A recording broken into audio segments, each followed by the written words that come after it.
OMG, Chloe, you seriously need to sit down for this. The story my friend from Korea told me this time is insane. This isn't just a mystery, it's giving a tragic courtroom thriller that makes you question everything. No cap. The story goes back about 40 years to a hot summer night in August. The phone rings loudly in a police station on the night shift, and that's where it all begins. A veteran detective, let's call him Choi Dong-sik, an alias, gets the call. It's a murder scene.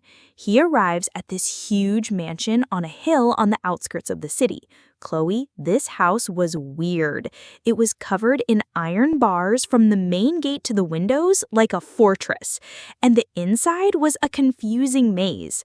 The moment he stepped inside, he was hit with the smell of thick incense, old wood, and something metallic. This was the home of a famous female fortune teller, Yoon Bo-hee, an alias.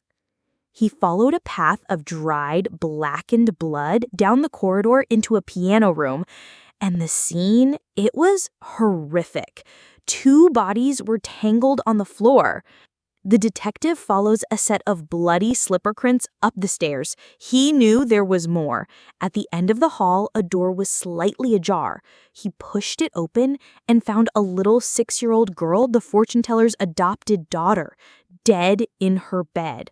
This story is it's a lot. The 2 victims on the first floor were the 71-year-old owner, Yoon Bo-hee, and her 19-year-old housekeeper, Kang So-hee, an alias. All 3 had been bludgeoned to death with a hammer that was found at the scene, a hammer that belonged to the house. There were no signs of a break-in. The killer was someone who knew the house, someone they let inside. The investigation quickly zeroed in on 3 people: the chauffeur, a former housekeeper, and the victim's niece-in-law, Go Mi-sun, an alias, who also happened to be the sole heir to the old woman's massive fortune. The focus landed hard on Go Mi-sun. Her alibi kept changing. First she was home, then she was out with friends. She changed her story 12 times. The cops were sure it was her.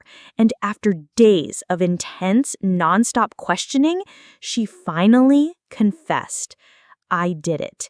In law, a confession is called the queen of evidence. The police were certain they had their victory. With her confession, the police searched Go Mi-sun's house, and they found the smoking gun. Or so they thought. Hidden inside a pillow in her closet, they found the victim's expensive jewelry. So, the story was perfect, right? The niece-in-law, greedy for the inheritance, kills the old woman, then silences the housekeeper and the little girl to cover it up. She gets arrested for robbery murder. The media goes wild with the story of the evil, patricidal niece. Case closed.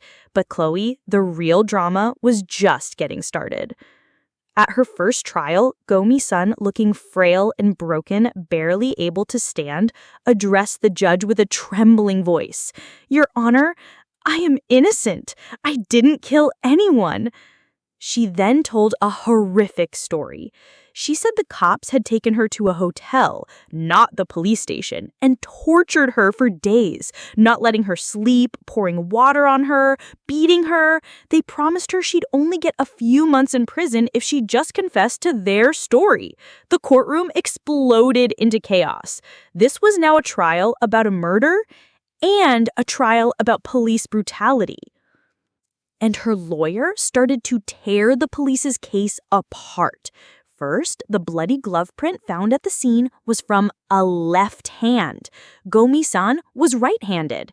Second, her description of how she dragged the bodies didn't match the position they were found in. And the final nail in the coffin, the jewelry. It was planted. A junior detective came forward and testified that they had found the jewelry during the first search, but it was clear the old woman had given it to Go Mi-sun for safekeeping. But his superior officer ordered him to falsify the report to make it look like she stole it.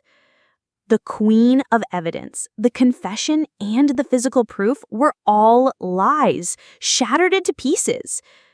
In the end, the court found Go-mi-sun not guilty.